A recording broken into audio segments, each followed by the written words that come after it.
সংবিধানকে চাটতে চাটতে তার দল বিএনপি ক্ষয় করে ফেলছে। বিএনপি তো তলাবিহীন ঝুড়ি। প্রতি ঘন্টায় সংসদে জনগণের টাকা ব্যয় হচ্ছে 1,63,00,000 টাকা। জনগণের টাকায় সংসদে বসে আজাইরা লাভ করা হচ্ছে, কিন্তু জনগণের যে গণভোটের রায় সেটাকে মানা হচ্ছে না। প্রিয় ভাইয়েরা, আজকে অনেকেই মনে করেন আপনারা মহাজন হয়েছেন। এই দেশে বহুত মহাজন আপনাদের আগেও ছিল, কেউ টিকতে পারে নাই।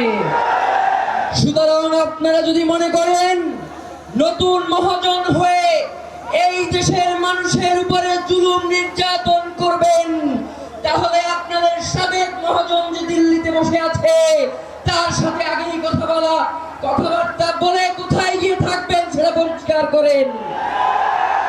মাননীয় প্রধানমন্ত্রী, আপনার পিতা শহীদ রাষ্ট্রপতি জিয়াউর রহমান, তিনি সর্বপ্রথম এই বাংলাদেশে গণভোট কায়েম করেছিলেন।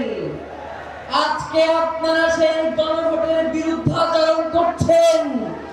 আপনারা শুধুমাত্র গণভোটের বিরুদ্ধাচরণ করছেন না, মূলত বিএনপির জন্ম যে গণভোটের মধ্য দিয়ে আপনারা তো নিজেদের জন্মকে অস্বীকার করছেন।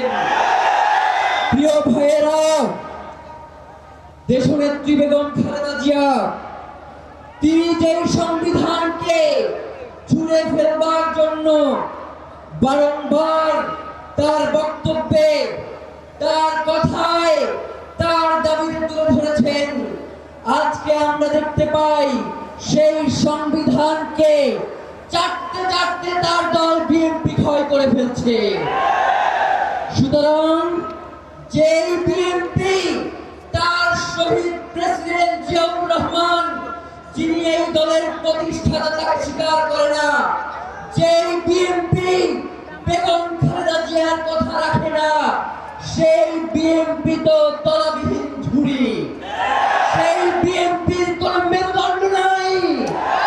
যদি সেই বিএনপি বাংলাদেশে অরাজক পরিস্থিতি তৈরি করতে চায়, তাহলে আপনাদেরকেও আমরা বলে দেই, আমরা নতুন করে এমন রাজনীতি শুরু করব যে রাজনীতি হবে আপনাদের দলের প্রধান জিয়াউর রহমান এবং বেগম খালেদা জিয়ার রাজনীতি।